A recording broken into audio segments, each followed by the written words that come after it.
DSLR Film Noob. Running the camera and recording audio simultaneously can be a little bit tricky, especially if you are trying to pay attention to one or the other. You lose focus and sometimes you miss simple things in your recording process. Say maybe there's an air conditioner running in the background and the noise is picked up by your camera, but you don't notice it until you get to post. Or maybe there's a light breeze, but the breeze picks up while you're filming and the wind noise is now apparent in your recordings. Well, I'm going to show you one of the methods you can use to get rid of this background noise in your post-production workflow to help you reduce or eliminate this problem.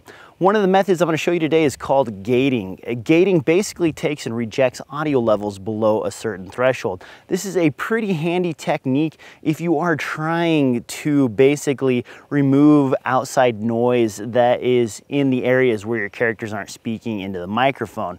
This is also handy if you have, say, a lot of background ambient noise and you need to reduce or eliminate it between speaking parts that are recorded. I'm going to show you how to do this in Premiere Pro. So let's get started with this simple technique. So here we have a clip from the new DSLR Film Noob channel, and I'll play the audio back for you.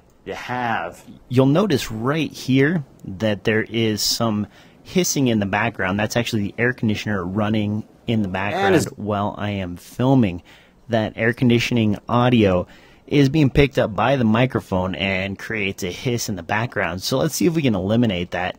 Let's go to the effects pane here and type in DY. Adobe doesn't call it gating, instead they call it dynamics in their audio effects section. So let's drag that dynamics clip onto our effects pane here.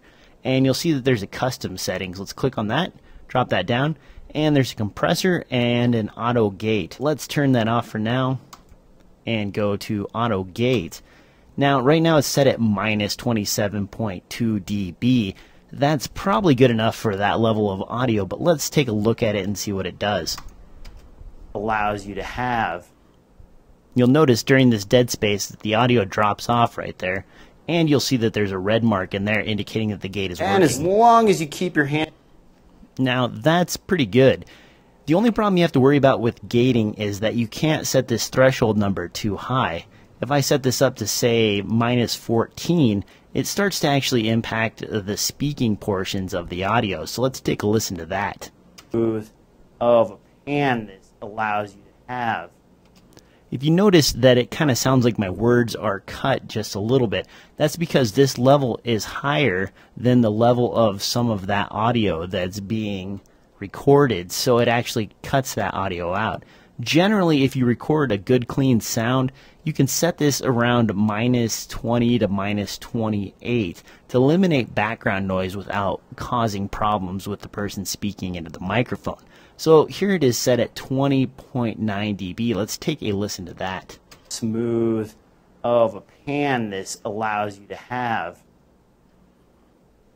And you'll notice at 20, that's pretty good. That's almost enough to clean up any noise in between and still allow the audio to sound pretty decent. I'm going to drop this back down just a little bit more to about 24 and listen one more time. Smooth of a pan this allows you to have. So that sounds pretty good. As you can see, this method is extremely handy if you need to reduce or eliminate noise between speaking parts from characters. This is nice if you want to insert your own background noise, say crickets or bird chirping or something like that, and you don't want the constant droning hum of, say, an air conditioner running in the background. That makes it easier to Foley your sound or to eliminate the noise altogether. Now let's say you want to close your eyes and imagine that I am delivering these lines in a forest or something like that. So here we go. If you head over to freesound.org, you can find different audio clips that you can download. In this case, I have used this audio clip right here in order to get a kind of forest sound with birds chirping and what have you. So let's drop that into the timeline here. I've got that right here, and we'll drag that in underneath of this audio. Now, when the silent parts happen, you can actually fill in those areas with this chirping bird and forest noise. So let's take a listen.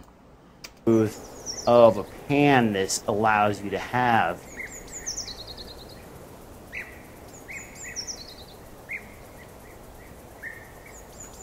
And as long And you'll notice now that that background noise sits nicely with the audio because the audio is cutting off when there's no one speaking into the microphone.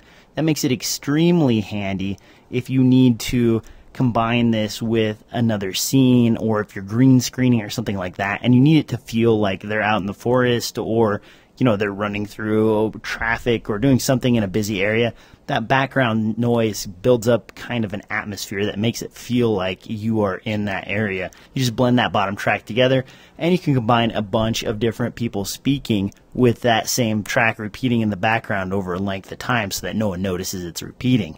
Anyway, that's the basic trick to using gating. If you're interested in finding out more about this audio technique or using other programs that are available for free that will also accomplish this task, I'll have information over at DSLRFilmNoob.com. I'll also continue to update this audio correction portion of the video cast so you guys can watch that and get an idea of some of the post-production techniques I use to clean up audio, salvage it, or make it better. This is really handy if you're trying to resurrect audio from the grave that sounds really bad or is in need of a lot of help. As always, thanks for watching, and if you like this content, please subscribe.